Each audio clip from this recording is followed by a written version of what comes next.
Invoca-me e te responderei, e te revelarei conhecimentos grandiosos, inacessíveis que não sabe.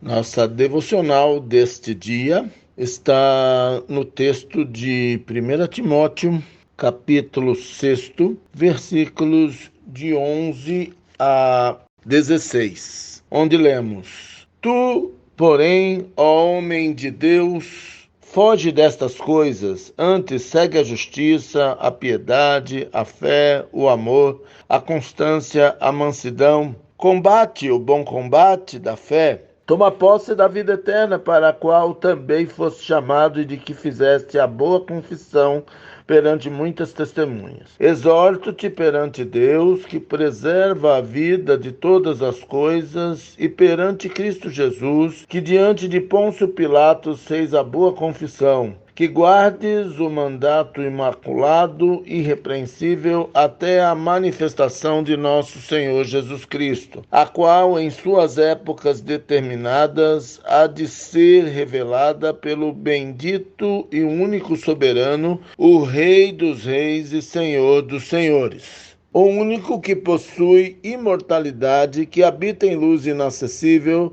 a quem homem algum jamais viu, nem é capaz de ver. A ele honra e poder eterno. Amém.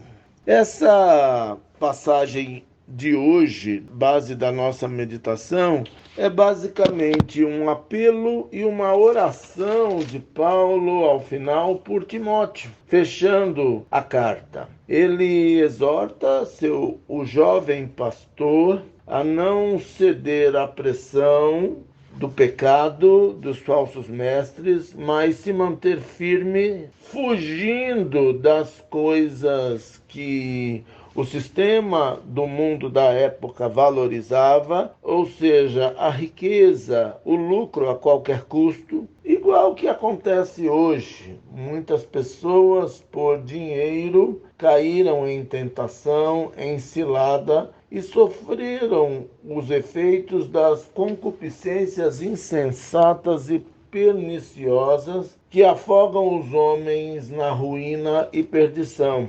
Antes, ele o exorta a seguir a justiça, a piedade, o temor de Deus, a fé, o amor, a constância, a mansidão. Esse é o bom combate, a luta em prol do bem, em prol do fortalecimento da fé pessoal e das pessoas que são lideradas pelo jovem pastor. Toma posse da vida eterna. Adianta pela fé todas as coisas boas que Deus tem reservado para você, para a qual Timóteo havia sido chamado, bem como todos nós, e da sua profissão de fé, a boa confissão perante muitas testemunhas.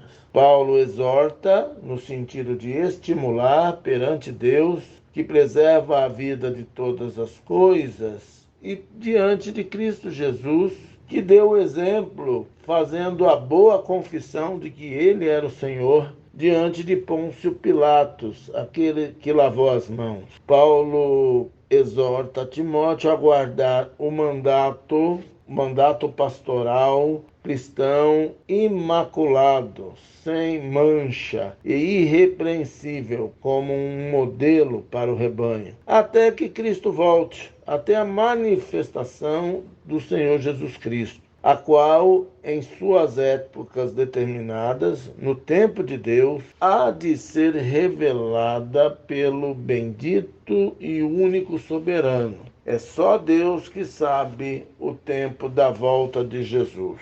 O Rei dos Reis, o Senhor dos Senhores. É uma oração, é um cântico, uma doxologia de adoração a Deus, o único que possui, uma vez ressurreto, a imortalidade, que habita em luz inacessível, ou seja, o único que pode contemplar a glória de Deus, a quem homem algum jamais viu, porque se olhasse para Deus, como na época de Moisés, olhando para a sarça ardente, corria o risco de ficar cego. Por isso é uma glória tão poderosa que nenhum ser humano é capaz de ver. E aí ele termina louvando a Deus. A ele, a Jesus Cristo, honra e poder eterno. E termina a oração com assim seja. Então essa é a nossa meta.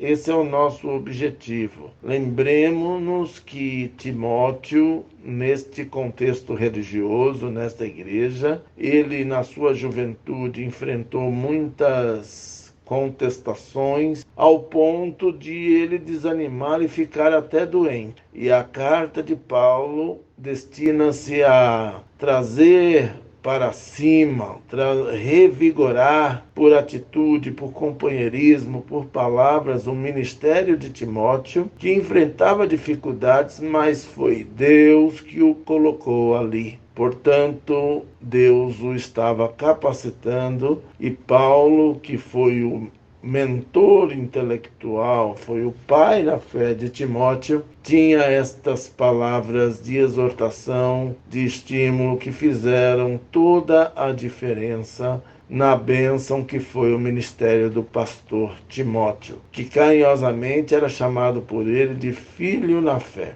Que tomemos este relacionamento de Paulo com Timóteo como uma referência para o nosso relacionamento como irmãos, jovens e mais velhos, em harmonia, para a glória de Deus. Que Deus nos abençoe em nome de Jesus. Amém.